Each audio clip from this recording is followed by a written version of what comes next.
And let's get this going. Oh, yeah. Oh, shit.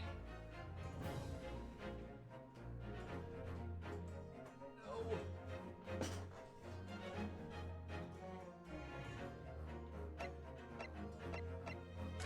All right, let's do it. Let's go. My God. All right. So I thought about it too hard. It was actually here. Take that!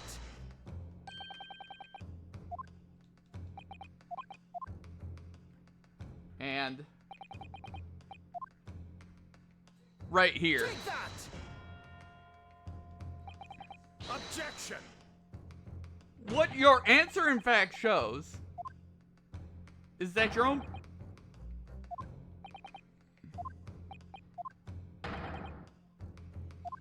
Okay.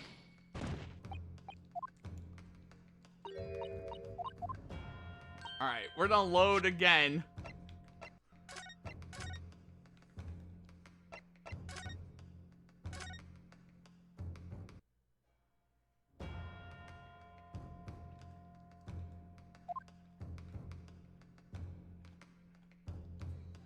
Take that!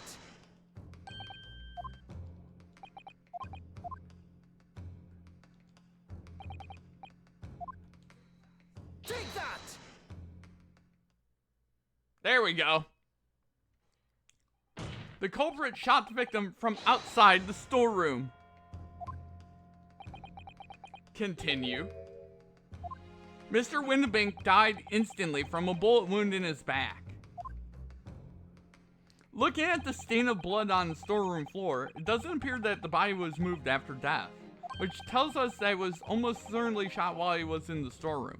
However, the crucial point is, where was the shooter when the fatal bullet was fired? So you are adamant that the shot was fired from outside the storeroom. Well, according to the Skulkin brothers' earlier testimony, I pulled me gun on him, and then he legged it through the door into the back room. If Mr. Windabank ran away through the door, we have to assume that the door was open at the time. Ah! It was at precisely that moment when the victim was fleeing for his life that these brothers had the perfect opportunity to shoot the man in the back once he was inside the storeroom. Ah! Come to think of it, do you remember what the prosecutor said at the start of the trial? Moving on to the findings of Scotland Yard's coroner, his report states that the bullet entered the body on a rising diagonal trajectory. It means the victim was likely shot by someone significantly shorter in height than himself. Poor man, shot while he was running as fast as he could to safety. Ah, of course. He would have been leaning forward as he was running away. So even if the bullet was fired horizontally, it would have entered his body on an upward trajectory. So the culprit isn't necessarily someone shorter than Mr. Windabank. Objection! I'm sure my learned friend can't have forgotten that storeroom door was found closed and locked from the inside. You claim the victim was shot as he fled into the room. You also claim his corpse was dexterous enough to turn the key in the lock? But, what if someone else locked the door? Yes, there is someone else who could have locked the storeroom door. Is that so? Very well then, counsel. Present your hypothesis to the court. In the scenario just described, the defense's assertion is that the victim was shot from outside the storeroom.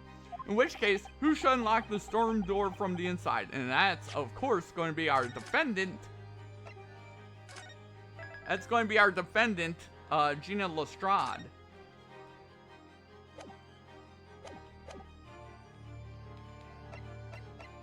Take that! Obviously, the person who locked the door was the only other person inside the storeroom at the time. Defendant, Miss Gina Lestrade. Objection! That's absurd! You're suggesting that the accused deliberately engineered the sealed room?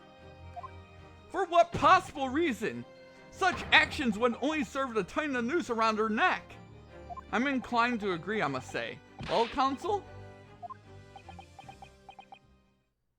Ah, yes. That's a tricky one, that, isn't it? Half-baked notions have no place in my courtroom, counsel. Please remember that. But of course Ginny would have locked the door. Almost goes without saying, doesn't it? It does? Well, if I was Ginny in that situation, I know I would have locked the door as quickly as I could. I mean, those two burglars had just fired a gun in her direction, hadn't they? Oh yes, obviously. Before the two brothers arrived, Miss Lestrade and Mr. Windibank were in the storeroom together. Now, I don't know what went on between them at that time, but at some point, Mr. Windibank must have heard the intruders breaking into his shop and left the storeroom. Intruders? Eh? That's us, bruv! If your theory is correct, that would have leave the accused alone in the storeroom. Yes, it would. Then probably only moments later, the victim fled back through the storeroom door, hoping to escape danger. Hit in the back by the bullet, Mr. Windibank fell to the floor where he was, just inside the storeroom. And what we have to ask ourselves now is, what would the defendant have done in that moment? I see where you're going with this. Outside the storeroom was a terrifying killer who had just murdered Mr. Windibank. As soon as that thought struck Miss Lestrade, she slammed the door shut and locked it, in order to save her own life. Hold it! But we ain't the ones who done it. We ain't, Gov, we ain't. You gotta believe us. I mean, come on. We never shoot no one. Objection! That's blatantly untrue. I know for a fact that you would. Because before my own eyes, you shot Mr. Herlock Sholmes. There's only one logical conclusion here. Mr. and Mr. Skulkin, you brothers had every opportunity to have been the true perpetrators of Mr. Windibank's murder. Yeah!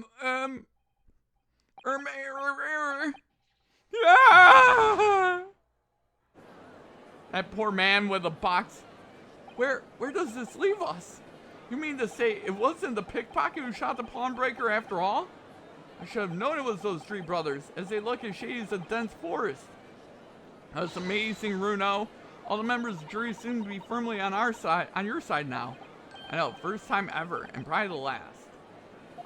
Well, I think you've done it. Surely they'll have to give a verdict of not. Admirable effort, my learned friend. What's this now? He's laughing? You find the situation amusing, Lord Von Zeeks.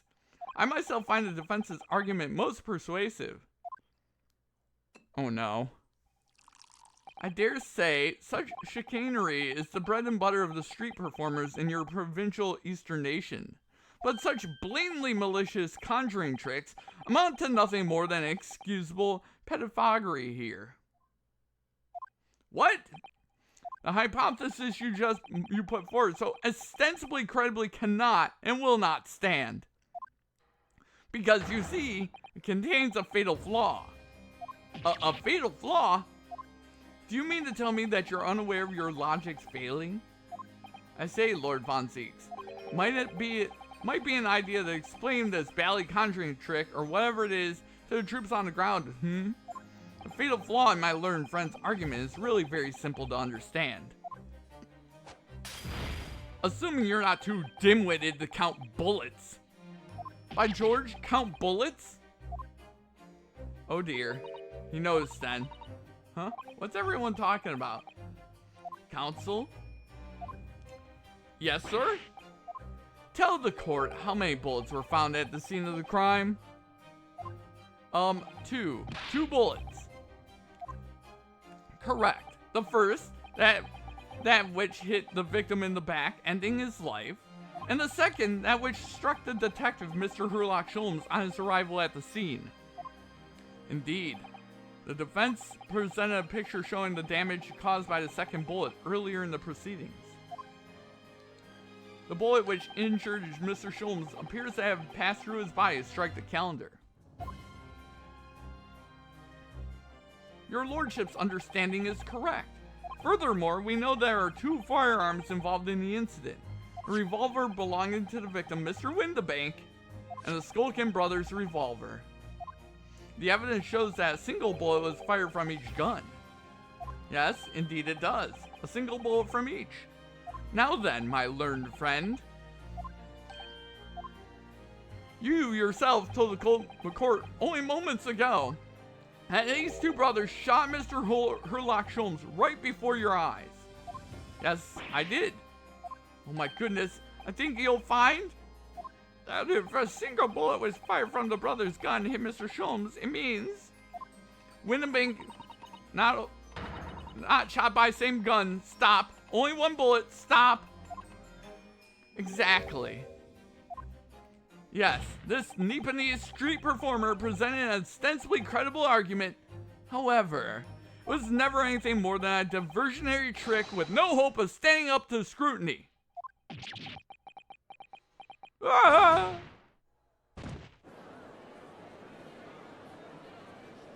Order!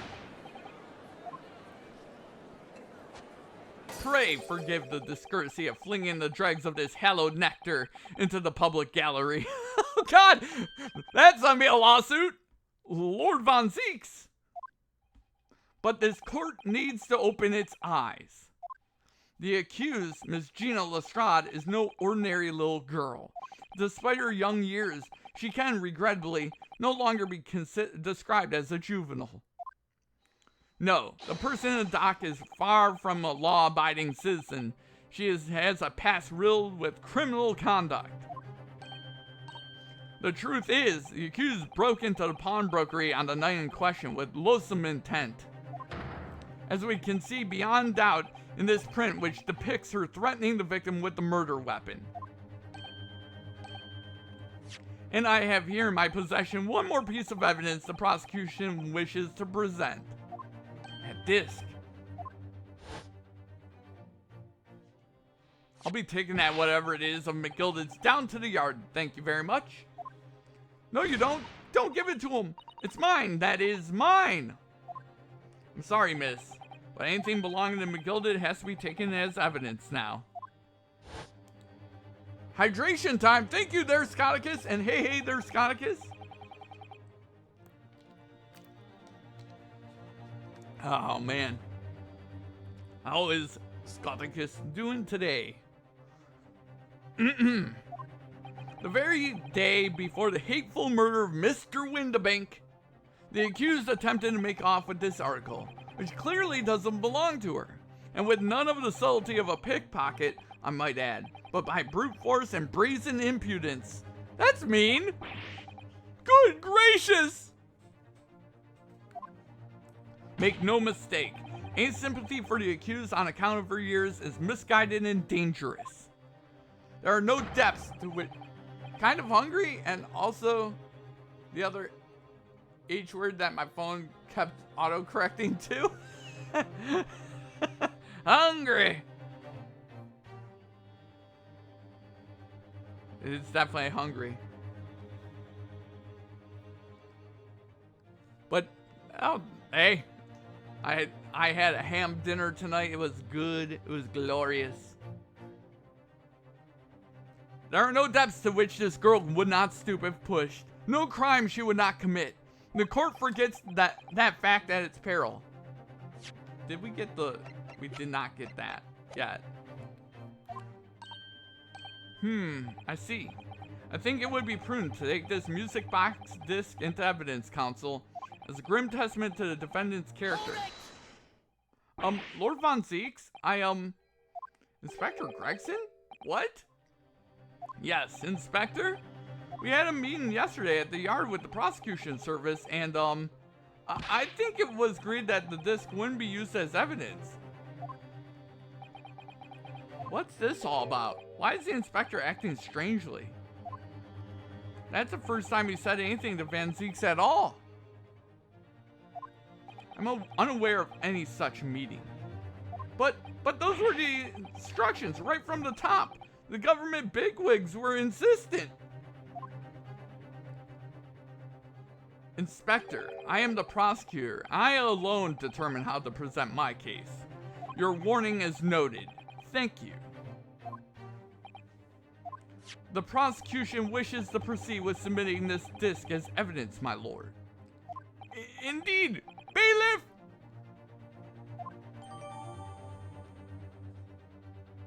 The prosecution has established the accused's motive, opportunity, and baseness of character. And we have new evidence to examine.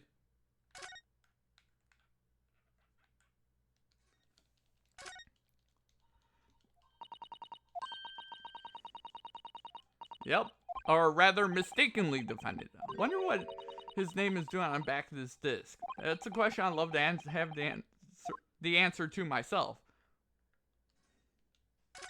Oh, Runo, look! This is blood. Yes, you're right. Just a small smear, but definitely blood. Actually, I feel as though I might have noticed it before. Huh, then it's my time to shine again. Thought I'd be waiting forever. Alright, hold still with that disc, Runo. Oh god, she's gonna shoot me with a gun again! Can we get this done quickly, Iris? In a flash.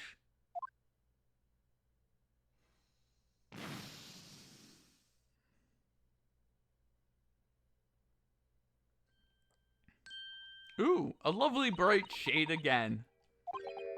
Wait, that color. What is it?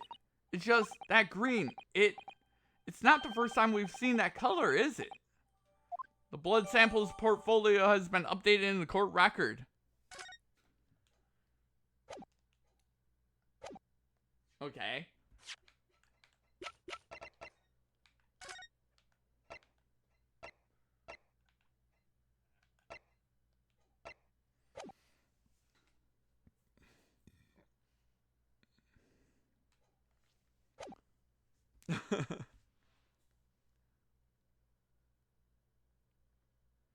But yeah, like legitimately.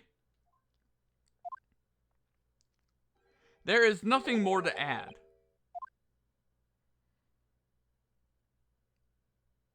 Ladies and gentlemen of the jury, I await your informed decisions and rest my case. He's not rest his case, excuse me? I don't believe it. I had the jury on my side for once, for all of 5 minutes. Oh dear, it wasn't even for 5 minutes, Runo. My lord! Wonder if I might say something at this point. Proceed, Mr. Foreman. Been stumbling about in a bit of fog up to now, if truth be told, but all of a sudden, the answer is barely obvious to me and my men. There's only one thing for it. Oh no. Uh-oh. Oh jeez! Ladies and gentlemen, you will present your leanings as to defendant's culpability.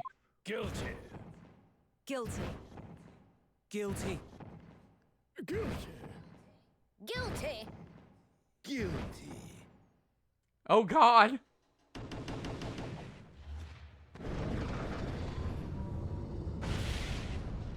Summation examination time. We have a consensus among the jury, it seems. When you have eliminated the impossible, whatever remains must be the truth. That's my line. I wrote that for Hurley. Alright, how dare you use it against us? Don't worry, Iris. I don't think we're finished yet. There's still more to this case than we realize. There must be, because there's one thing I'm absolutely certain of. Gina didn't shoot Mr. Windbank. That's beyond any doubt. Very well. We will proceed with the second summation examination of the day. Mr. Foreman, are you and the other jurors ready? Garadeb Squadron is primed and ready for action, sir. Oh god. Very good. So ladies and gentlemen of the jury, you will each explain on what grounds you have now determined the defendant to be guilty. Oh god. Please. Judicial findings. Once a rogue, always a rogue, I say. Different breed to us law-abiding citizens. As only 2 bullets were found at the scene, I would say the whole case is done and dusted. You don't need a stereoscope to see truth here. Every which way you look at it, it was that pickpocket. I never imagined that simple operation would cause me such grief. The accused attempted a theft on the previous day. I can't see I'm I can see I'm in for a busy day ahead. I am ballistics expert. I have seen many shootings. There is nothing I do not know about guns. Excuse me? It would seem there is little remaining room for doubt. I have to admit, I was rather bowled over by the argument put forward by the chap in black. But when that fell apart like a house of cards, I saw that I jolly well been hoodwinked. Well, no more! The whole courtroom is turning against me. It's not fair. Iris? Prosecutor's being mean. Just because Ginny's done some things she shouldn't have done in the past, that doesn't make her a murderer. Allow me to savor this fruity vintage while I savor the spectacle of your fruitless debate on the matter. Here's to the truth coming out. Eventually. Oh, damn. That's enough preamble, counsel. Proceed with the summation examination. Yes, my lord. Uh-oh. Jury examination! Okay. We'll save here.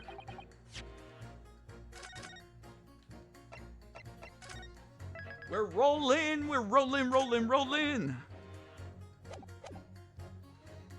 Okay. Just because Miss Lestrade has a history of pickpocketing, she must be guilty of murder. Is that what you're saying? Well... After all members of the British Army are so quick to judge? I beg your pardon? Are you mocking Her Majesty's Armed Forces, the greatest military organization in the world? No, I'm simply illustrating my point. Making assumptions about people because they're a soldier or a pickpocket is wrong and dangerous. Well, yes, you might have a point there, I suppose. But let's not forget the girl has already shown she had it in her from before. She's clearly a criminal sort through and through, can't deny it. When you say that she had it in her, are you referring to this? Exactly. Try to swipe that only a day earlier, Or am I mistaken? Not exactly. Given I was actually there at the time, it's hard to refute that. I've never actually seen the real thing. I can't wait to have a closer look at it. Oh yes, of course. Mr. Sholmes did use his caramel bars to make a copy of the disc, didn't he? And then order every type of music box he could find across all of Europe. We still don't know what tune it plays though, do we? But I'd love to see how the original compares to Hurley's copy. McGilded's disc. Could it be a clue somehow? Perhaps we should examine it in more detail.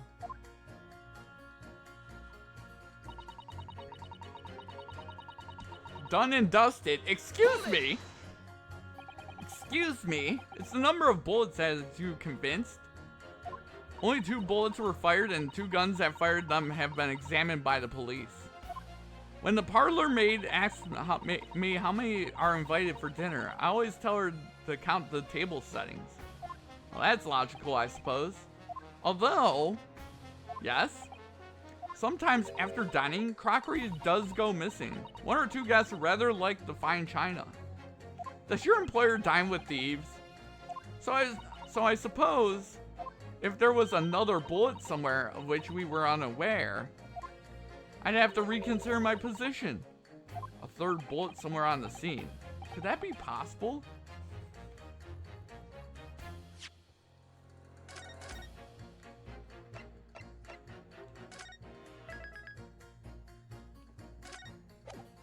Okay.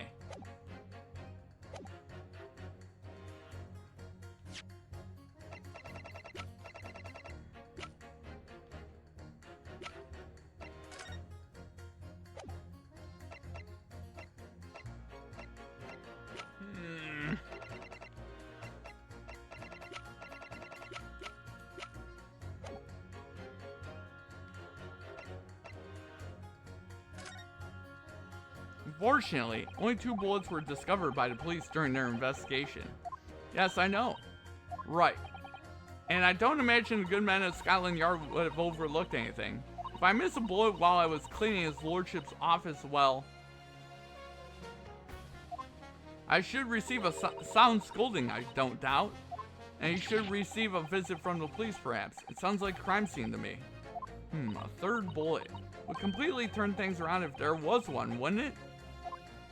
Do you think we might find one lying around somewhere? I wonder.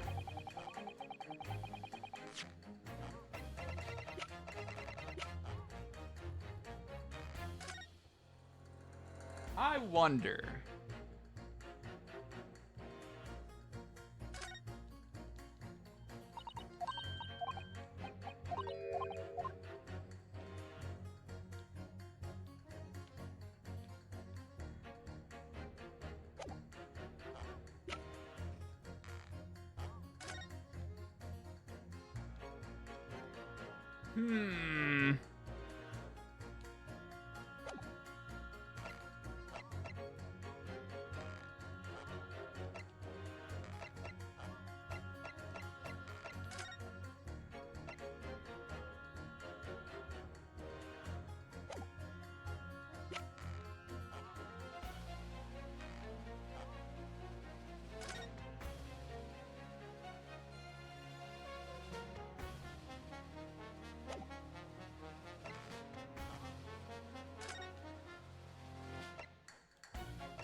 It's actually...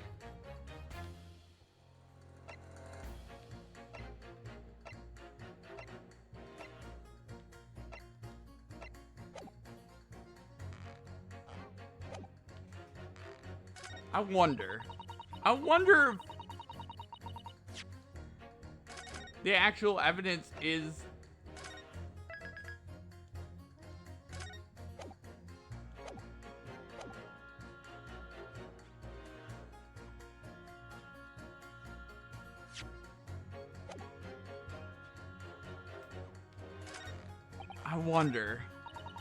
I wonder if it's...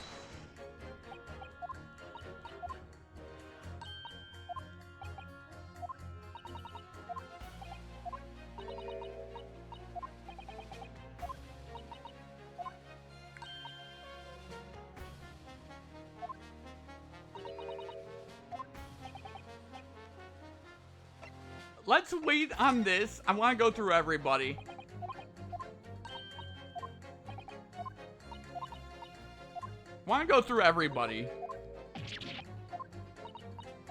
We'll definitely probably finish this game on Monday. Okay. Alright, let's press you. Hold it! So if I've understood correctly, you need two pictures. A left eye one and a slightly different right eye one. Exactly! Then you can see the scene in 3 dimensions, like this. So if we have 2 bullets, I don't suppose you can see anything useful with them.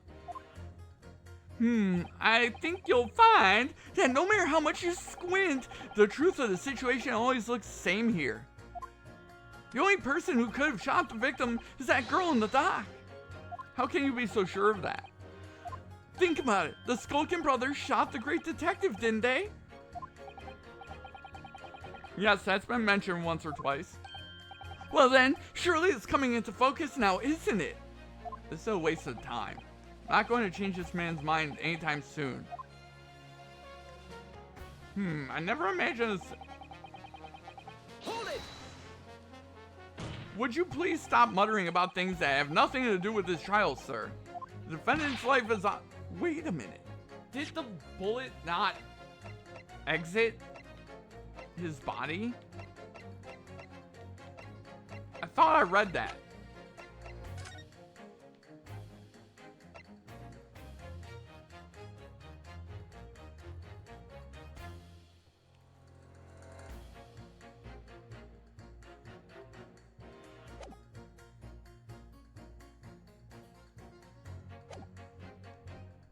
The defendant's life is on the line here. Well, the thing is, I couldn't really say that has nothing to do with this trial, to be honest. Huh? I mean, there's no question that the man was shot, but the bullet had simply vanished from his stomach. It's quite inexplicable, don't you think? I almost don't want to ask, but this surgery you've been muttering about this time, you were operating on... What was that fellow's name now? Herrlich? No, Herlock? No, Herlock? Herlock Sholmes by any chance? Yes, good lord! It was that Herlock fellow. What? You're the surgeon that operated on Mr. Sholmes? That's right. Using very latest anesthesia techniques, I might add. It was a fairly major op, I can tell you. This is crazy. Let me see. The fellow was brought in not long after midnight, if I remember correctly. They said he'd been shot by some criminal or other, so I opened him up like a shot. But the funny thing is, I went over his insides with a fine-tooth comb and couldn't find the bullet anywhere. So I'm afraid I had to throw up my hands and just stitch the fellow back up. Oh God, I hate to state the obvious, but yes? Surely that's because the bullet is still at the scene of the shooting. The counsel for the defense is correct, as it clearly shown in the photographic print. The bullet that the Skulkin brothers fired at Mr. Sholmes hit him in the stomach region. The exit is by and lodged in the shop wall, where the calendar was hanging by the door. I think you'll find it's really quite simple if you just consider the problem three-dimensionally. Huh? Who do you think I am, son? Well, juror number 4 is the best I can do. As soon as I saw the wound on the man's stomach, I flipped him over. Like a pancake? Are you saying that you checked his back? Of course I did. There wasn't a trace of injury. No sign that a bullet had left the body at all. What? Well, that's the point. The only logical conclusion was that the bullet was still somewhere in the man's innards. Which is exactly why I said about slicing him up. I'm still none the wiser, even now. How many times do I have to say it? Can somebody please explain how it happened? Can somebody please solve the mystery? It's almost as much of a mystery as how this jury was put together.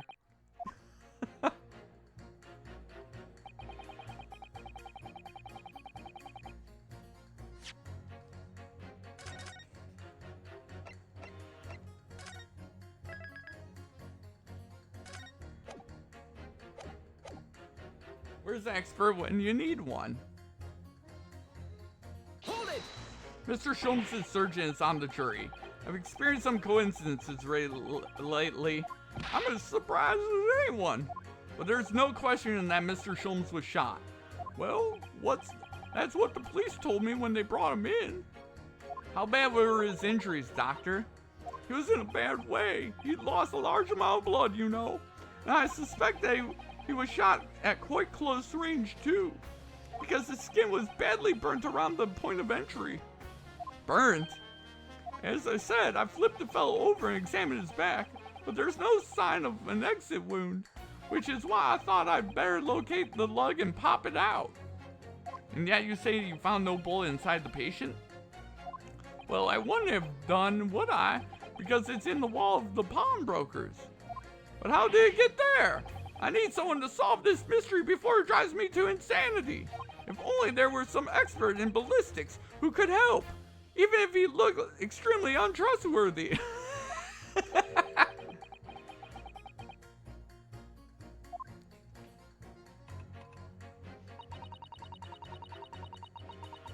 Okay, you. What do you mean you're in for a busy day? Forgot to say, stop. Do you excuse me, stop? I'm a communications officer, stop. A communications officer? Does that mean does that have something to do with sending telegrams? Everything from personal messages written by members of the public to the latest news in the capital. I convert all the messages into Morse code and tap it out to the entire world electronically. To the entire world? Thousands of miles of cable under the sea, stop. Worldwide communication network, stop. Information transmitted to and from all corners of the globe, stop. Ah yes, she was getting equally worked up about radio waves or the like before, wasn't she? I specialize in communicating information from government departments and newspaper offices. I see.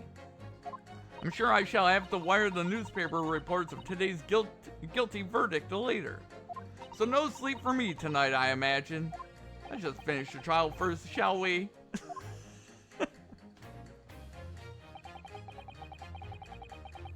Okay, you, friend. I thought you were just a tourist.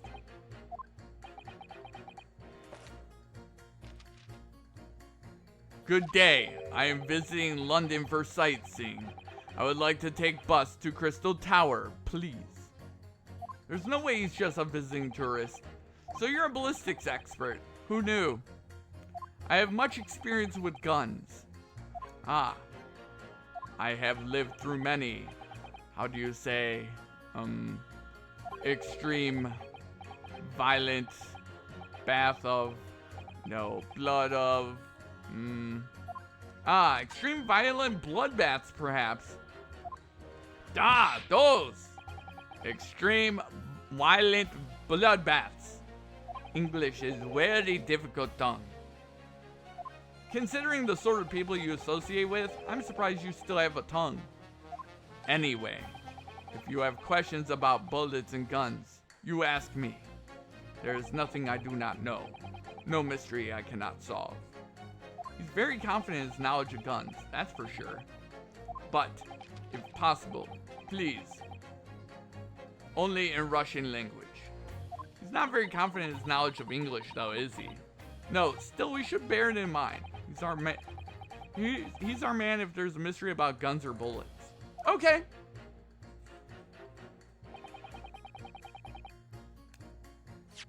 I think we have a rough idea of what we need to do. We need to pit 4 and 6 against each other and then go to 2. And you have eliminated the impossible, he said, but he hasn't. We're going to fight back. We need more material. We have to fight back. We have to turn this trial around again.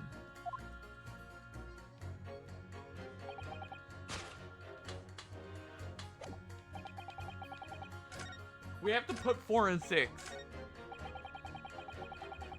against each other.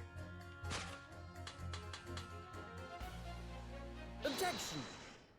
Those two statements clearly contradict the idea that all I do is pit jurors against each other. Ooh, a ballistics expert. Pitting. P-R-T-T. On the night in question, Mr. Sholmes was shot by one of the Skulkin brothers, but since there was no sign of an accident wound on his back, we must assume the bullet didn't pass through him. However, no bullet was found lodged in Mr. Sholmes' body either. Furthermore, a bullet was found lodged in the wall of the shop where Mr. Sholmes was shot. Juror number 6. Hello, my name is Villain. Pleased to meet you. This apparent contradiction of facts is so clearly troubling juror number 4. Are you able to explain the mystery? I have seen very similar situation in Motherland. It was night. There was blizzard. I was running away along mountain road in freezing cold. Golly! The snow was piling high on both sides of road. It was very narrow and dangerous. My pursuers had hunting rifles and they were on dog sleds. Mental note, don't ask too many questions. I was shot from behind. I fell down in snow. And this situation is very similar to what I hear today from doctor. They could not find bullet in my body. And no sign of, how do you say, exit wound. Then where did the bullet go? Bullet never hit me. Well, Well, if it never hit you, why did you fall down? Bullet hit frozen wall of ice, very close to my side. What? One small piece, very sharp, broke away from lump of ice and pierced my body. It made deep wound that looks like bullet wound. Good gracious. Of course, piece of ice quickly melted inside me. Excuse me? And that is solution to mystery of disappearing bullet. But that doesn't answer the question at all. The shooting happened in a pawnbroker's shop, not some snowy mountain road in another country. Just an idea, but we might not be looking exactly at the same scenario here. Bruno, where exactly was Hurley shot again? Well, according to the report, in his stomach, sort of around this area, I think. Well, that's precisely where he always wears a little pouch on his belt. A pouch? Actually, I might have noticed something like that. Yes, a pouch. It's where he keeps 3 glass vials of very dangerous chemicals that he uses in his investigations. What? Really? Doctor, where is the pouch Mr. Sholmes was wearing? Well, this fellow had nothing like that on his person when he arrived at the hospital, as far as I remember. If I may, Lord Von Zeeks, while I realize it is forbidden for the prosecution to interject during a summation examination, I should inform the defense that I have the pouch in question in the antechamber outside the courtroom. Sorry? As I understand it, when the police arrived on the scene and found Mr. Sholmes injured, they removed the pouch in order to assess the wound. Ah, thank goodness! I thought I was getting forgetful for a moment. Since then, it has been in my safekeeping along with all other evidence relating to the case. I can personally vouch for the fact that it has not been touched since the incident occurred. Very well. While extremely unconventional during a summation examination, I must demand the prosecution presents the item in question with all speed. Bring forth the pouch! I see. So this is the pouch worn by Mr. Sholmes in the night of question, is it? Look at that. One of the files is broken and the leather around it is scorched black. It's almost as if the file exploded. Exploded? So that night, the bullet from the Skulkin brothers' gun struck Mr. Sholmes' pouch. And it was the glass file exploding that caused the fellow's injury. This bullet did not penetrate victim, but was deflected into wall of shop.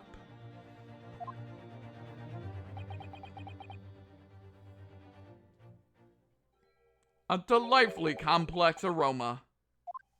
Well, it would appear one of the mystery has been solved at least,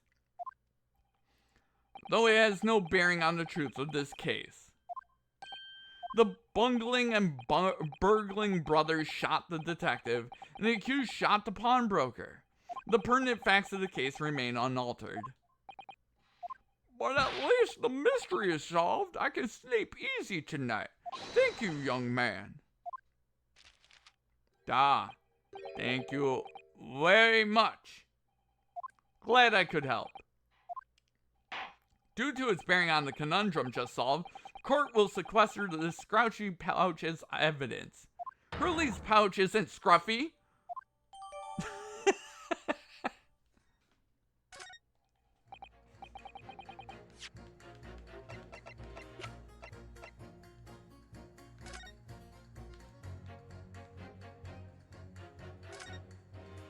It's really scorched badly just here.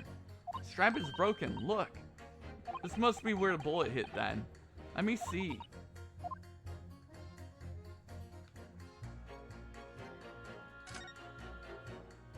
What the? Iris, look! Behind where the broken file was. Do you see it? That's the Skulkin brothers' bullet. What a stroke of luck that it hit his pouch. It's an amazing discovery. What this means is there were 3 bullets fired at Windibanks that night. We found exactly what the juror was talking about. The 3rd bullet. It's time to press that juror again, I think.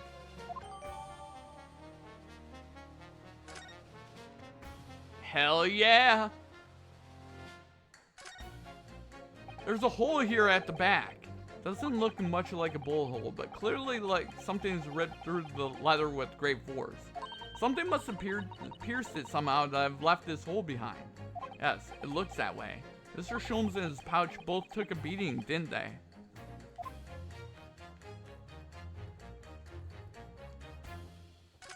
These glass vials are full of Hurley's homemade potions.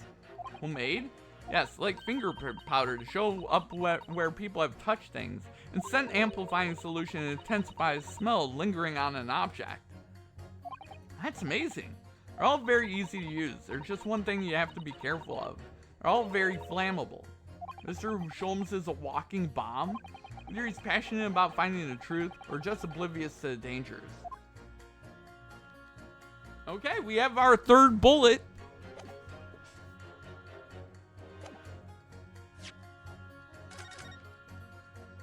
We have our 3rd bullet.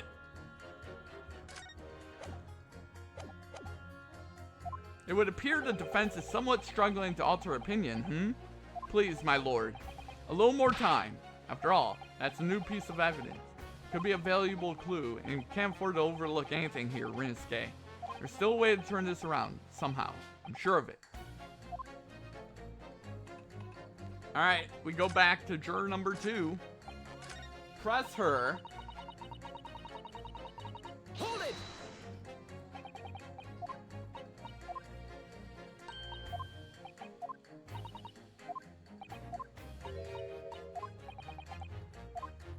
Okay.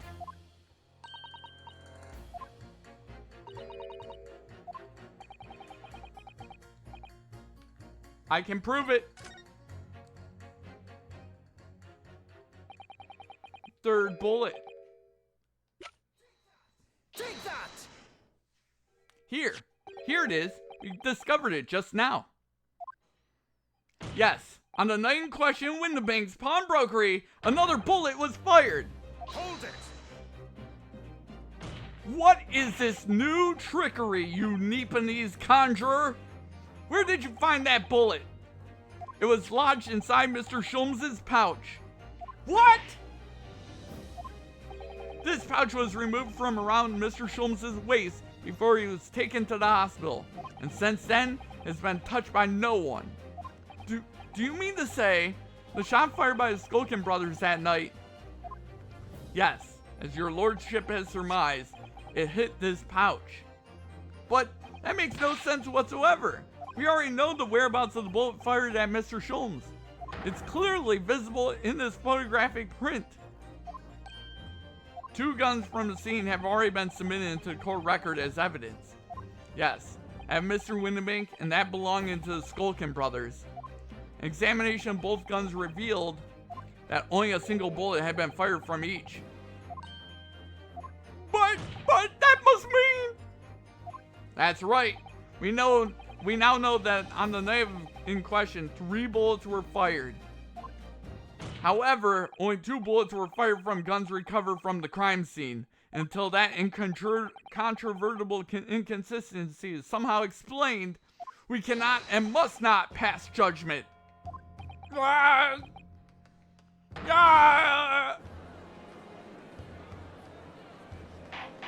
Order! While this summation examination remains incomplete, the court has been presented with new facts. Facts that would appear to shake the very foundations upon which the case against the defendant has been built. As is my prerogative in this situation, I hereby temporarily suspend the summation examination. By Jupiter? What? Bailiff, bring the witnesses back to the stand at once.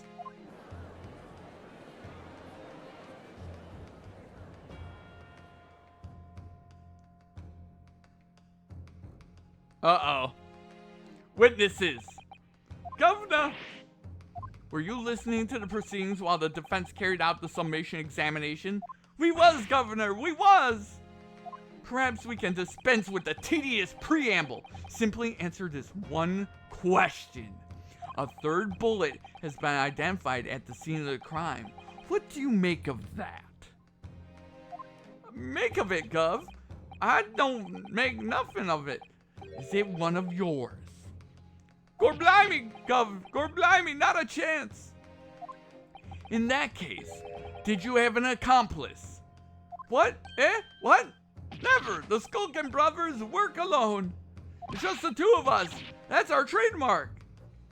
How soon we forget poor Sulky. Only 2 of the bullets fired from the crime scene originate from firearms we have in evidence. The third bullet was fired from another gun.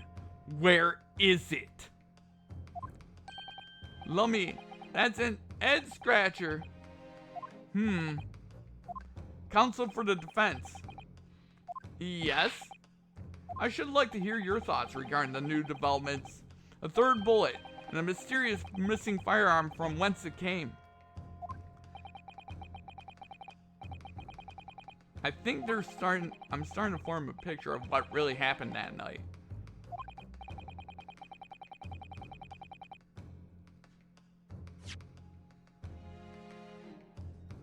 Okay.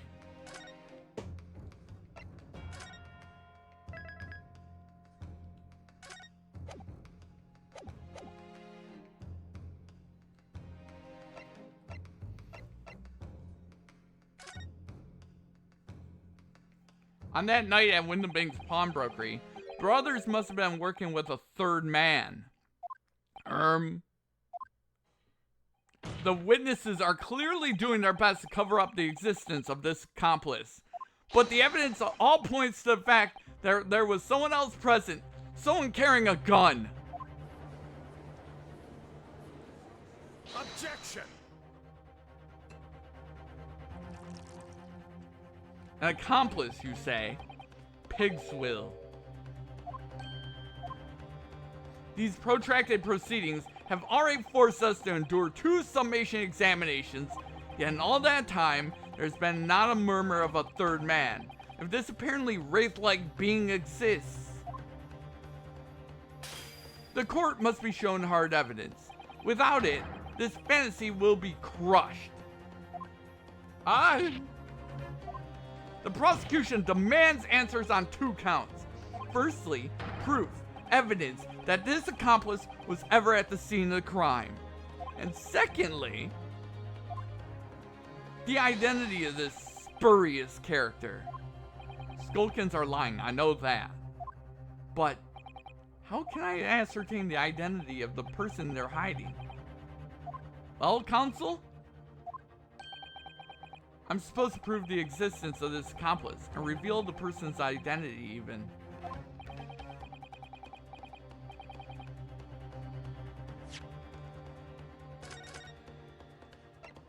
Oh God.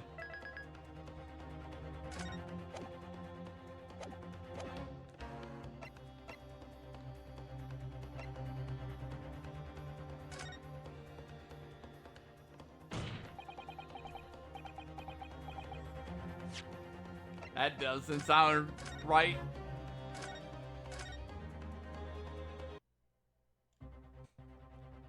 Oh God.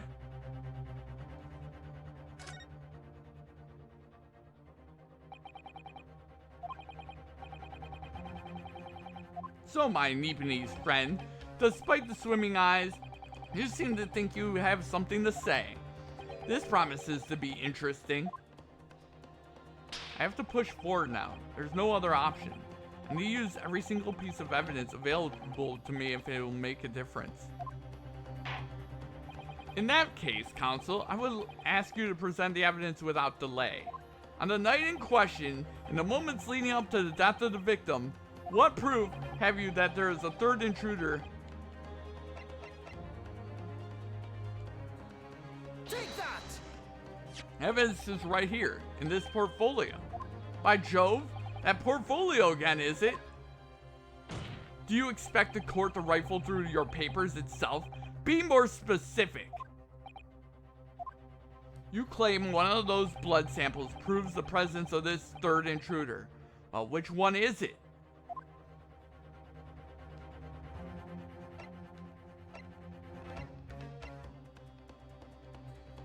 Take that! What am I looking at here? There appears to be some green paint or such like around the bullet hole in the middle of the calendar. That's a blood stain, my lord. A blood stain? Green blood. Curious, even for you. Is the court to understand that the intruder was some unhuman creature? It's something developed by Mr. Herlock Sholmes. By the great detective! New invention, stop! Not yet appeared in stories, stop! It's this, you see. It doesn't have a name yet, though. This fogger sprays a chemical that reacts with different elements in the people's blood to change its color. Different elements of people's blood? Yes, everyone's blood is slightly different, you see, because it's made up of different elements. So by seeing what color it changes to, you can tell in a flash whose blood it is. Ooh, that brings a whole extra dimension to looking at blood. Talk of blood in courtroom, stop. Very exciting, stop. As an example, this one shows the blood of the victim, Mr. Windabank.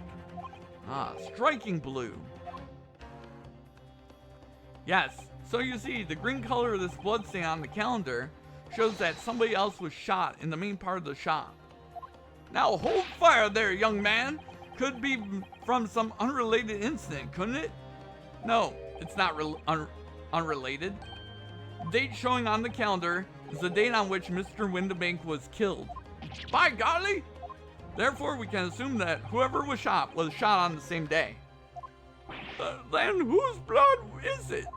Well, the Skulkin brothers in the stand don't appear to be suffering from any gunshot injuries. Which means it must be the blood of somebody else. The third intruder, in fact. Objection! Whose identity the court is still waiting to hear. You can't delay this any longer, my learned friend. Who is this alleged third intruder?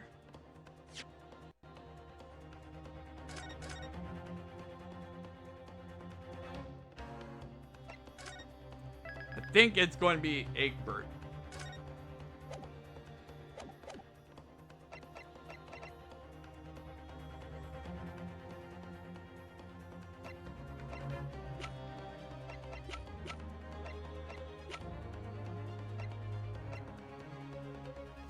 Okay, he got shot.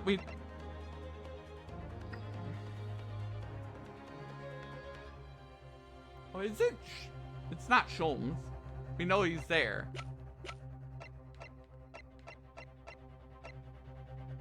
It's not him. It's not Gina.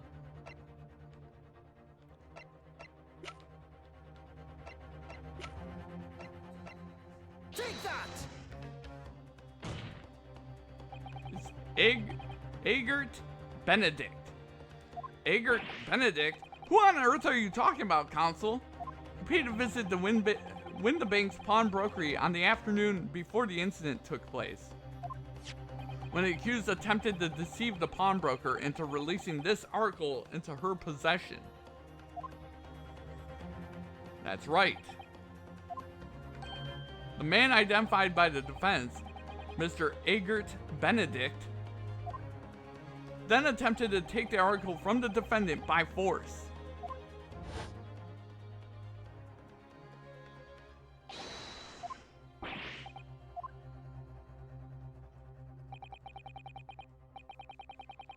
Oh geez.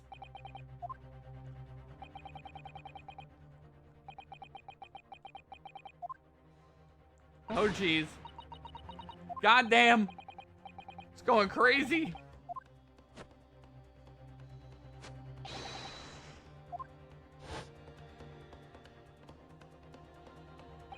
Inspector Gregson was there at the time and can attest to what happened. In the end, it was the inspector himself who took the disc. Can you corroborate this account, Inspector? Yes, my lord. That's more or less what happened. In the interest of being thorough, I asked Windabank for a print showing the fellow. taken from one of the red-handed recorder Gubbinses. Yes, that's him talking to Mr. Windibank that morning. And you claim this man is the brother's accomplice? Well, Mr. and Mr. Skulkin? Never seen the geezer before in me life. I'm me life, Gov. I'm me life. Never seen him. Well, somewhat unsurprisingly, it appears our witnesses disagree with the assertion. I'm sure your lordship recalls my learned Nipponese friend's actual assertion, which was they could prove the identity of the alleged accomplice. Yes, and I can. Then show us the evidence. I agree. We must see proof that the clean-cut gentleman in the photograph is the filthy criminal as you say he is.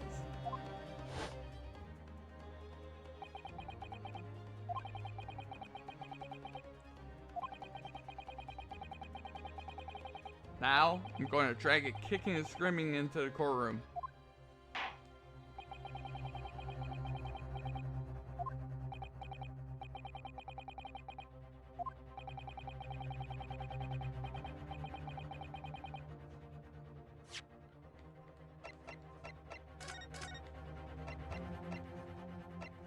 Okay.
Alright, I'll be right back. I'm gonna hit the old restroom. I'll be right back.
Take that!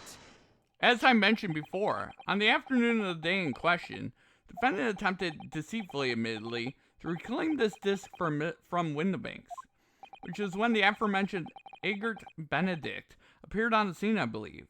This man then attempted to purloin the article from the defendant's possession, no? That's correct, my lord. I myself was present at the time. It's following this that a minor incident occurred. But of course, sir. Here's a disc for you. Very well. Then I shall bid you farewell. Say goodbye to style. That disc is mine. What do you think you're doing, you little tramp? You've drawn blood, you filthy animal. Being a music box disc, it has countless small but sharp metal protrusions over its surface. Those protrusions cause Mr. Benedict's finger to bleed, and the resulting smear of blood is visible on the disc now. Goodness, a blood stain? Is it? My assistant and I have just analyzed the blood stain here in this very courtroom, using my trusty fogger gun. Yes, and we added the results to this portfolio. I say, it's green. It's exactly the same color as the blood around the calendar. The evidence is conclusive. The man calling himself Mr. Egbert Benedict, who was in Windibanks earlier in the day, is the accomplice who was present at the scene of the crime that same night.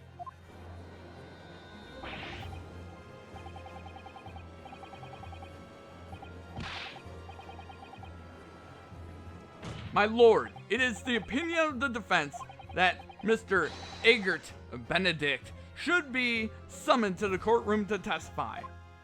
It would certainly seem that we can ill afford to ignore this gentleman's apparent presence. Objection! This has gone on long enough now, this flagrant ignorance of the mechanics of law. Herlock Sholmes, you say? Yes, I've heard the name. The protagonist in a series of short stories for the vulgar classes, a god of detection or some such. And now you employ chemical substances devised by the fantastical persona in the highest court of the land. Do you expect us to take you seriously? The samples made by this plaything are not fit to be called evidence. So the bloodstain turned a shade of green. What of it? Here's you successfully proving that no other blood in the world would turn the same color. Well... And pray, do not even think of suggesting that we should take Mr. Sholmes' word for it.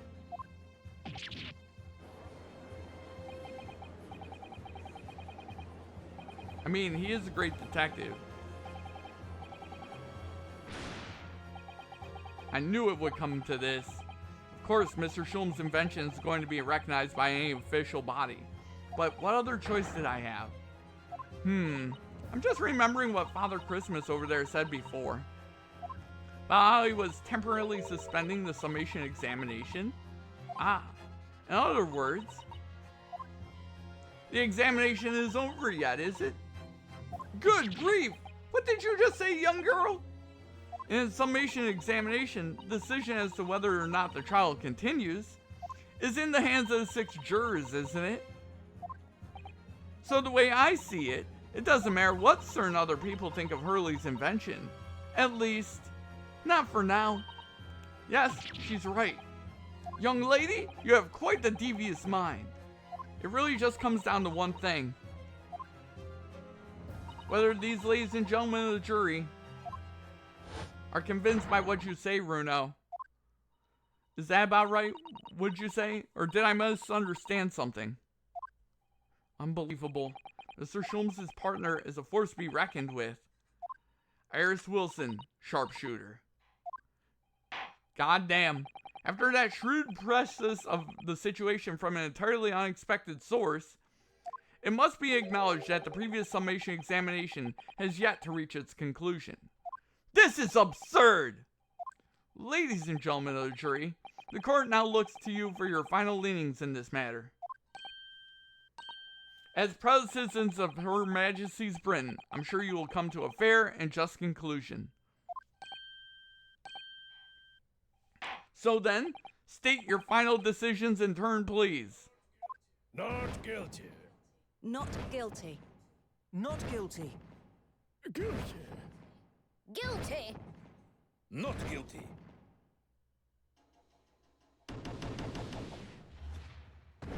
Oh, damn. 2 called guilty and 4 called not guilty. Such is the outcome of the summation examination. Objection! My lord, with all due respect, this is an outrage. The prosecution refuses to accept this decision. On what grounds? If these jurors are persuaded by some half-baked concoction devised by a pretender to real police work, then they are too ignorant to be trusted with the judgment of anyone's guilt. I'm sorry, Lord Von Zeeks, but the outcome of the summation examination cannot be ignored. The trial will continue. Ah!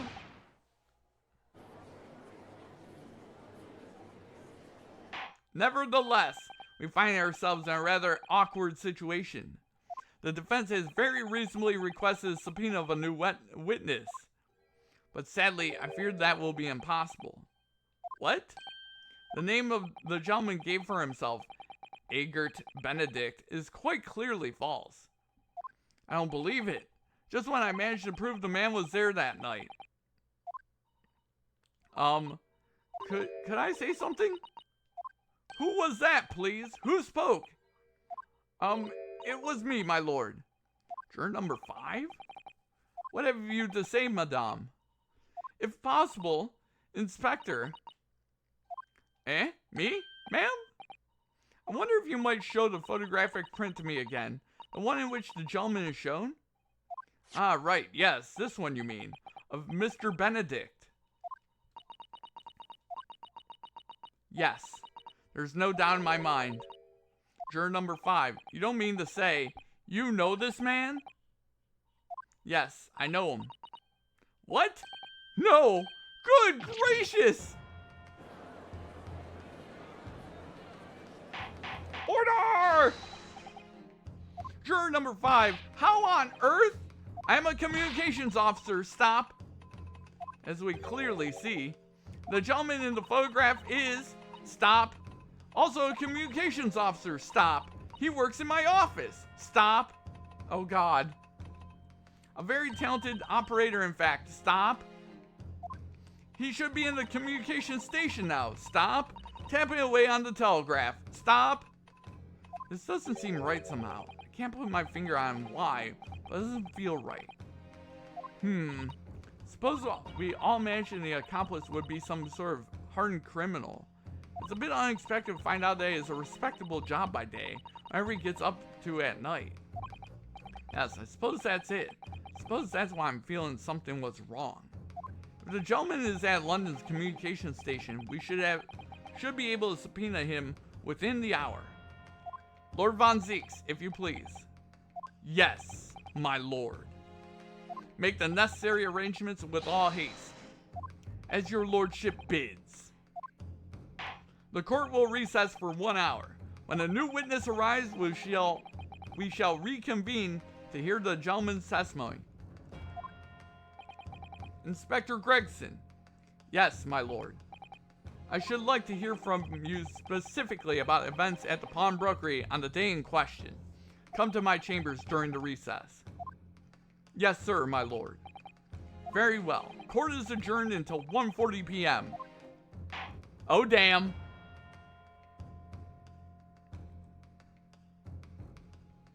Holy shit there, guys. We rolling.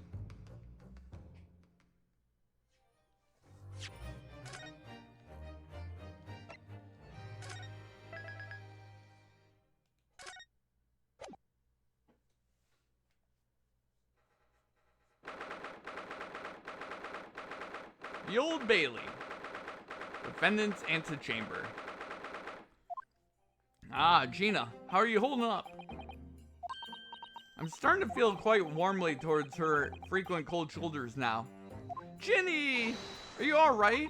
Why aren't you saying anything? What's the point, eh? Why go through all this trouble and fight so hard for the likes of me? What? Well, you saw it, that picture. What picture? Ah, you mean this. The photograph taken by Hurley's red-handed recorder. Well, I didn't think it would have been captured at a scene like that, that's for sure. It's hopeless. Anyone who sees that's gonna think I did it, ain't they? Well, I won't pretend it wasn't a bit of a shock when the prosecution first presented it to the court. Surely, you gotta have your doubts about me now. You can't still think I'm innocent. Of course I can. Ginny, why don't you talk to us? Tell us what really happened that night. Eh? Bruno's clearly managed to piece together a lot of new information, but still, we'd really like to hear it from you. Alright, then. It was after we had that dinner together at your place, right, Iris? Then we all had a chat up in your office, didn't we? Yeah, I remember.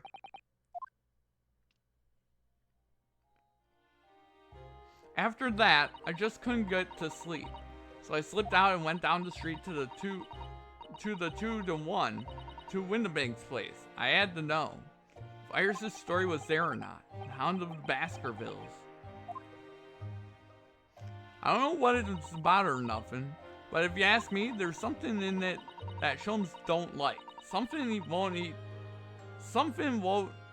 don't want people reading. That's why he lied to Iris about sticking it in lug with Windabank for safekeeping. At least that's what I thought at the time. So you broke into Windabank's. I just had to know if it was there or not. I mean, I had no idea all of that was going to kick off, did I? I struck the lock and snuck inside. It was dark as you like in there. So I gave the oil lamp on the counter a bit of wick, and that's when... What do you think you're doing? Ah! I nearly died. I did. Next thing I knew... I grabbed the gun off the counter and was waving it in the air like, I don't know what.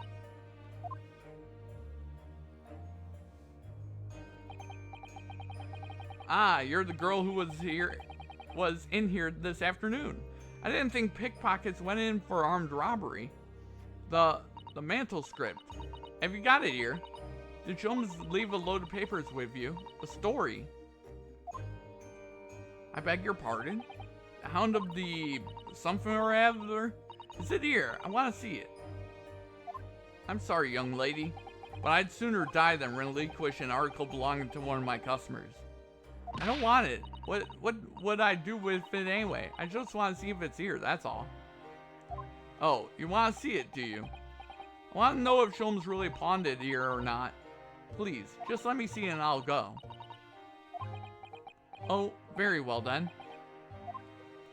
But for pity's sake, stop waving my gun around, would you?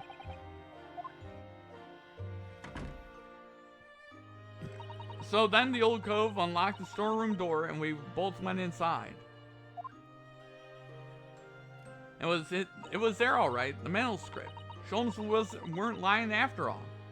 Did all that just to check for me, Ginny. Anyway, then there was a bit of a kick-up out in the main bit of the shop. The Skulkin brothers arrived on scene, yes. What was that noise?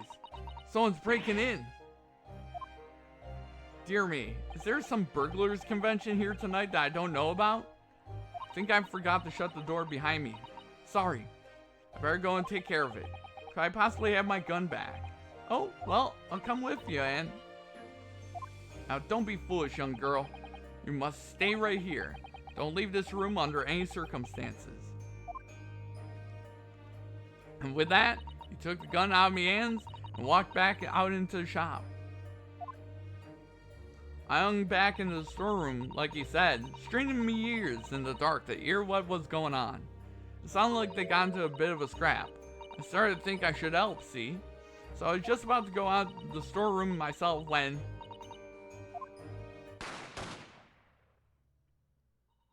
I heard a couple of shots go off.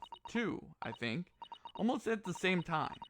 And then there he was, right at my feet, lying face down on the floor. It was right next to the storeroom door, so I slammed it shut and locked it quick as you like. Because you thought whoever had shot Mr. Winbank might come after you?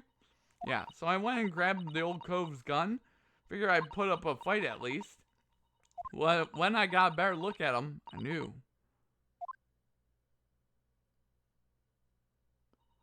Windenbank was a goner. Aw. I felt funny in my head all of a sudden. Kinda dizzy. And after that, I don't remember nothing. That must be when you passed out, Gina. If I hadn't done what I done, the old cove might still be alive. Did you tell the police everything you just told us? Of course I did, but they didn't believe a word of it, did they? All they said was, if I kept telling lies, it'd make things even worse for me. It'll be alright, Ginny. Don't worry, just stay strong a little longer. Runo's about to put the real culprit through the mill. That cove what was there in the afternoon? That Agert Benedict? I still remember how he looked at me, like I was nothing. He was there that night.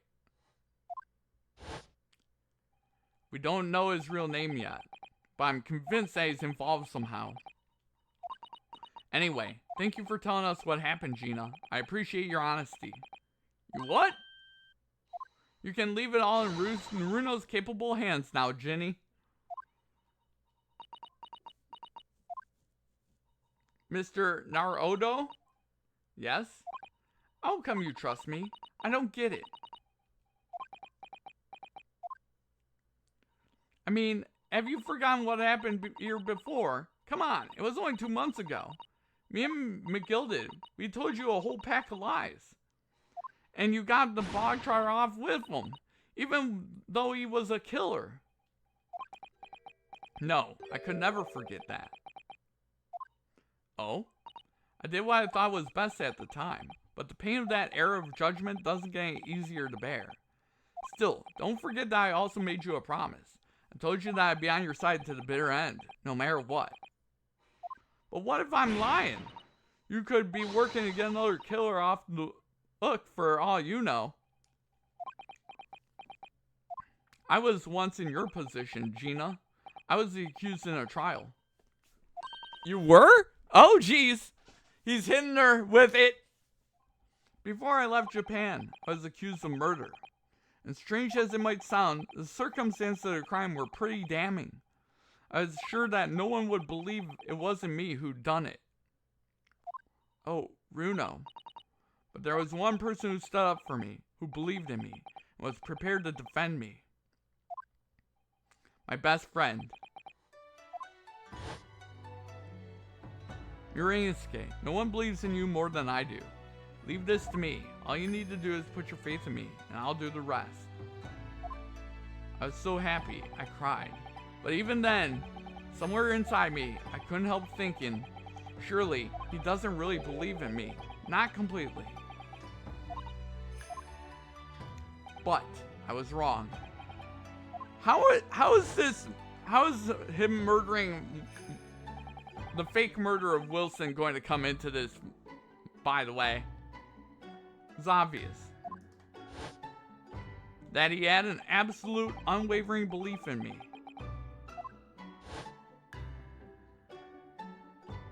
And in turn, I developed an absolute unwavering belief in him.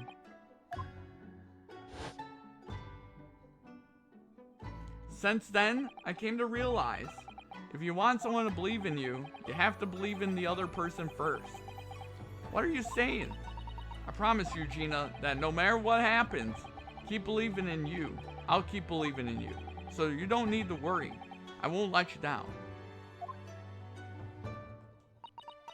Even though I'm a diver and a no good liar. You're not like McGill did. I know that. Eh? That's right. You're our friend, Ginny. Iris? We know you better than you think. And we've come to the conclusion that you're someone we can trust. Yes. That's really all we need to know. Exactly. Mr. Naruto? I mean,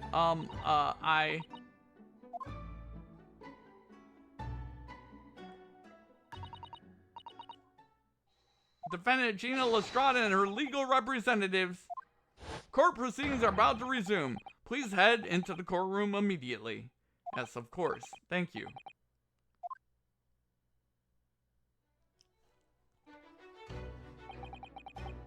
I've been both a defendant and a defending lawyer in my time, so I knew only too well just how hard it was to put all your faith in another. And I also knew just how hard it was to bear the burden of another putting all their faith in you. This is it at last, the final chapter, the final battle. Wish me luck, Susato-san. I hope you're watching over me too, partner.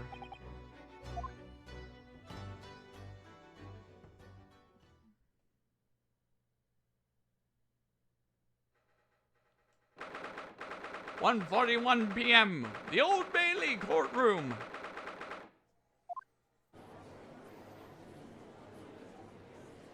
I hereby call this court to order as we resume the trial of Miss Gina Lestrade. Lord Von Zeeks, have you successfully subpoenaed the witness?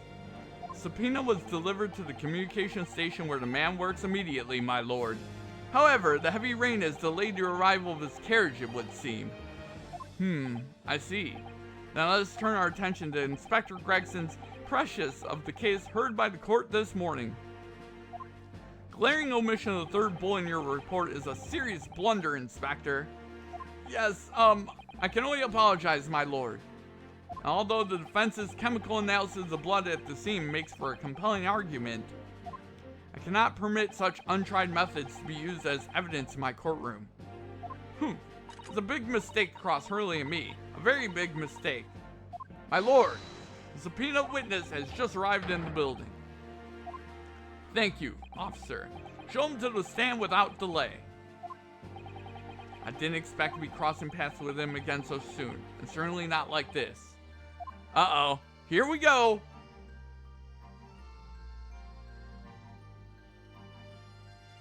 Thank you for complying with the court's subpoena at such short notice, sir. But of course, my lord. As an upstanding member of London society, it's my pleasure to oblige. Now, kindly state your name and occupation for the record. Ashley Graydon, Communications Officer. Mr. Graydon and I both work at London Central Communications Station. Now, perhaps somebody would kindly explain what all this is about. You were apprised of the situation by a court officer on your way here, I presume? Yes, I was. Something to do with a murder that took place at a pawnbroker's on Baker Street? And some nonsense about me having been there on the night in question? That is the accusation, indeed. This really is beyond a joke, you know. Very well. Without further delay, the court will hear your testimony now, Mr. Graydon. You will respond to the accusation made against you, under oath. Gladly, my lord. Gladly.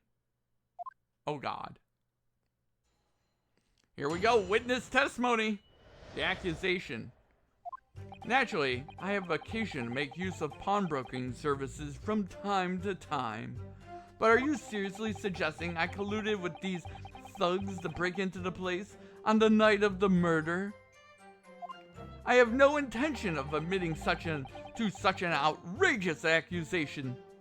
Even if certain parties here present claim that my blood was found at the scene. Some scaramouche detective's homebrewed tincture can hardly be taken as serious evidence. Oh, God. So you deny the accusation completely, do you? I must say, I am dismayed. For the highest court in the land to be swayed by this self-professed detective's toy. It was the will of the jury, and our great British justice system demands the jury's will is upheld.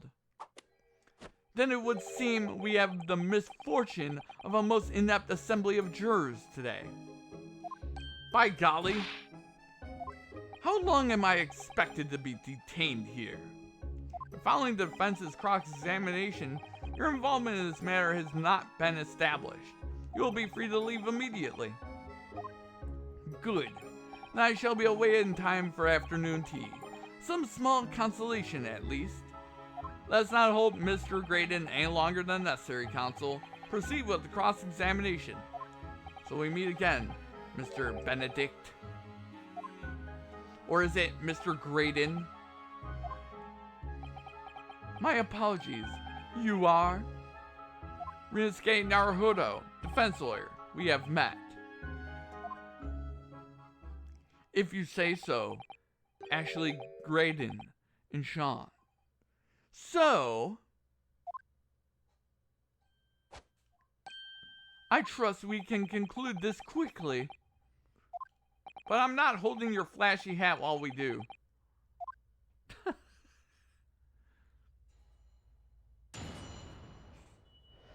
Alright.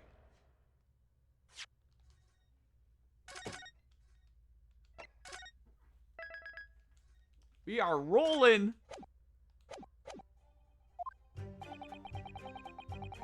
Okay. Hold it! Yes, we even met in a very pawnbrokery where the crime took place on the afternoon of the day in question. Though, of course, you introduced yourself by a different name at the time. It was Mr. Benedict, I believe. Tell me, what made you... Objection! The witness is here to testify about the events that took place that night. He is under no obligation to answer such unrelated questions. You can't be serious. Thank you, because I certainly do not feel inclined to answer such an inappropriate question. So he's going to be evasive, is he? In an effort to not give anything away. This could be tricky.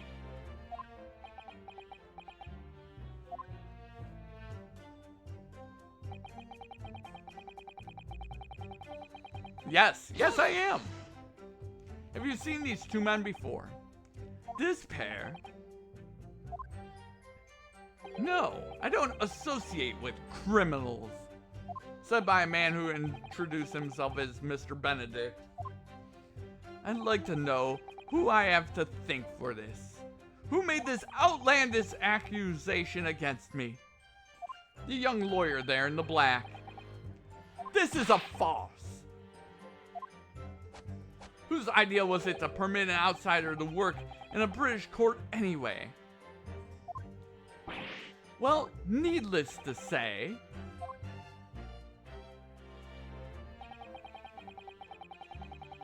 Hold it! where were you at around 1 in the morning on the night in question, sir? This is past an hour at which I normally retire. Certainly, I was not in the company of these rapscallions.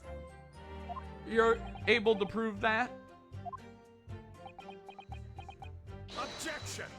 Listen carefully, my learned Nipponese friend, for you appear to be under a gross misapprehension on this point. What do you mean? The witness maintains he was not at the scene of the crime. He has no obligation to prove his absence.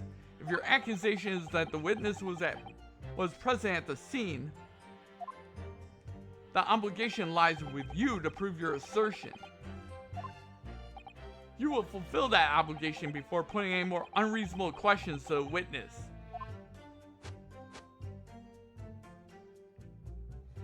A silent victory wiggle.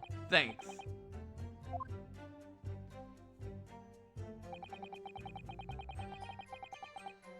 Hold it! Blood was found at the scene of the crime. There's no question of that. Mr. Sholmes' chemical analysis has positively identified the substance as such. But I'm not the only human to have blood running through my veins, am I? How can you be sure that the blood is mine? It could equally be the blood of one of these two miscreants. Every individual's blood has slightly different composition, it seems. Mr. Sholmes' chemical is able to Spare me the science lesson. Who is Sholmes' character anyway? Oh, I assumed all Londoners would know the name. He's a great Well, a renowned detective. So even you are unable to bring yourself to say, great detective. A great detective, you say? Tisk. Now we're in the realm of fairy. Excuse me. Do you have something to say about that, Mr. Skulkin? Eh, what? Me? No, Mr. Skulkin next to you. Right, I've had it up to here with this. How many times I gotta tell you? Yes, I know, you're not the big bruv. You're not big bruv Sulky. Mr. Nash Skulkin. Eh? Court blimey, Governor. You what? Is it not the case that when Mr. Graydon just spoke, a thought went through your mind? Would you care to share that thought with the court? Eh, me thoughts? I don't have none of them. It must have been him. You what? Mr. Nash Skulkin, answer the question, please. What went through your mind when Mr. Graydon just spoke? Nothing. Honest, Gov. Nothing. I was just thinking, if he waves his arm around like that much more, it'll open up the wound again, that's all. What wound? Where he took the bullet, of course. It was only 2 days ago. Ain't gonna be healed up yet. So I was, well, you know, I was worrying for him and... Oh, L's bells. Mr. Graydon, did you hear that? What? Your comrade is worried about you, it seems. On account of your injured arm? My lord. Yes, Mr. Graydon? I have no idea what these two wretches are talking about. Certainly, I shouldn't be expected to answer anything in relation to their mindless insinuations. We know that someone other than the victim was hit by a bullet at the scene of the crime 2 nights ago. And from the height of the bullet on the wall, that person was likely hit in the upper arm or thereabouts. Perhaps you'd allow a court official to examine your arm, sir. The left arm that you're currently clasping with your right hand as if in pain. No, I refuse. You have shown no evidence whatsoever that links me to these common thieves. Accordingly, I'm not obliged to permit any such invasion of my privacy. As I've already said, I'm completely uninvolved in all this. I've never had anything to do with that pawnbrokery where this fellow was killed whatsoever.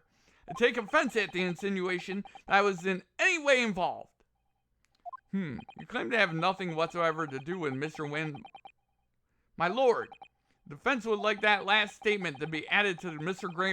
Graydon's formal testimony. Very well, counsel.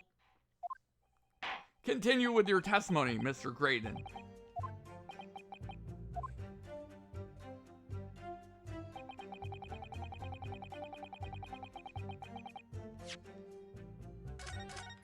I mean, that's easy.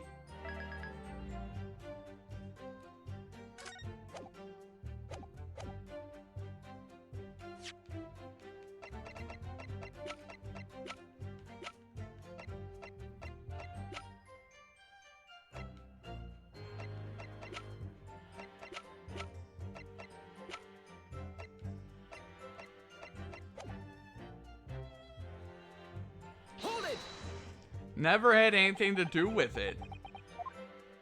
You forget that I was there, Mr. Graydon, on the very afternoon of the incident. Obviously, I'm not a complete stranger to the pawnbrokers. I'm currently on the lookout for an armchair to furnish my study. Objection! No, you were there to redeem an article. I have no idea what you're talking about. Is that right? Excuse me! Do you have something to add, Inspector? Eh? Come again, Sunshine? You were there too, in fact, weren't you, Inspector? That afternoon. Well, yes, I do remember meeting yourself in the pawnbrokers that afternoon. You, your young Japanese assistant, and the accused were all present, as I recall. At that time, the witness, Mr. Graydon, was trying to acquire a particular article. Well now... I'm afraid I don't remember too clearly. What? But you must! I'm not going to lie and pretend I remember something that I don't. What's going on here? Gregsy showed us a picture before, didn't he? You know, from the cameras that Hurley installed in Windibanks? Yes, of course. Indeed, and the gentleman pictured bears a striking resemblance to Witness, I must say. Exactly, which proves that Mr. Green was in the shop on the afternoon in question. At no point have I denied that fact. I merely entered the shop to peruse the articles on sale and have a word with the broker. Nothing more. This makes no sense. I understand why Mr. Graydon might be trying to cover his tracks. But why would Gregson be trying to avoid giving testimony about what happened? That's all he's going to say on the matter, is it? What do you think, Bruno? I think he has no intention of telling us anything. He's well aware that the less he says, the less chance he has of giving himself away. Complete opposite of Hurley then. He seems to think that the more he says, the better. Well, at least I managed to prize a little information from the witness's lips. All thanks to the Skulkin brothers. Yes, they were the key to it after all. So he says he had nothing to do with the Windibanks. Well, that's not true. Perhaps now would be a good time to have a proper look through the court record. Good idea, you never know.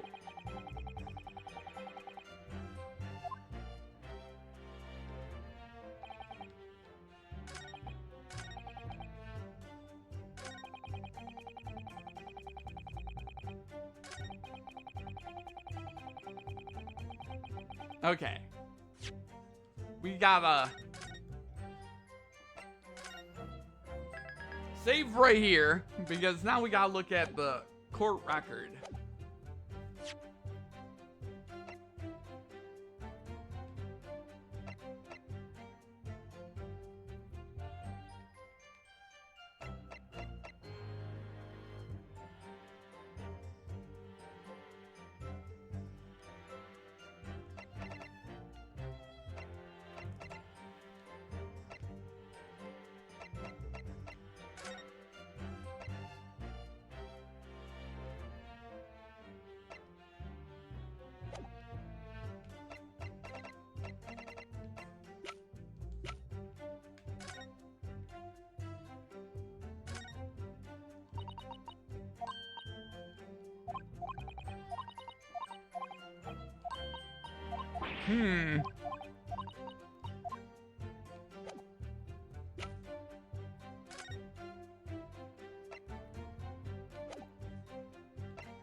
Not that.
Okay.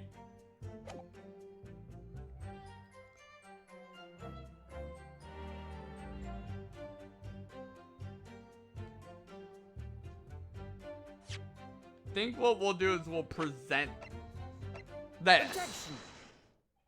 Have you ever seen this disc before, Mr. Graydon? Why? Is it supposed to mean something? The disc was, until the day of his murder, in the pawn shop in Mr. Windibank's shop. It was redeemed by the defendant, Miss Gina Lestrade, that afternoon. However, somebody mysteriously appeared to try to take it from her. And that somebody was you, of course. Wasn't it, Mr. Graydon? As I have reiterated numerous times now, you are mistaken. That was not me. I've never seen that disc before in my life. It may have escaped your notice, but there is a small smear of blood on the disc. Ah yes, resulting from abrasion of a thumb, perhaps. That's right. The surface of the disc is covered in hundreds of tiny metal bumps. In the skirmish to acquire the disc, the thumb of the person who tried to take it suffered minor lacerations. So, while the disc bears the remnants of that skirmish in the form of a smear of blood, the thumb of the person in question must bear the remnants also in the form of a scratch. Good gracious, indeed it must! Mr. Graydon, you refused to allow a court officer to examine your arm before. Are you now going to refuse to allow us to examine your thumb? Because I have no doubt that it bears a small scratch consistent with a smear of blood on this disc. Well, it would seem I underestimated you. What is the meaning of this? So you admit it now. You admit you have a scratch on your thumb from where you attempted to take the disc from the defendant. Oh dear. Order! Order! It would appear there has been something of a misunderstanding here. I did not attempt to take the disc, as you put it. No, quite the reverse. What are you trying to say? It's really quite simple, you see. The disc was mine from the outset. Is there some crime in taking an item that you own out of pawn? It would seem, Mr. Graydon, that in this piece of evidence, my learned friend has established a link between yourself and the incident. Accordingly, you will tell the court everything you know about this disc now. As you wish, though I'm quite sure it has nothing whatsoever to do with the pawnbroker's murder.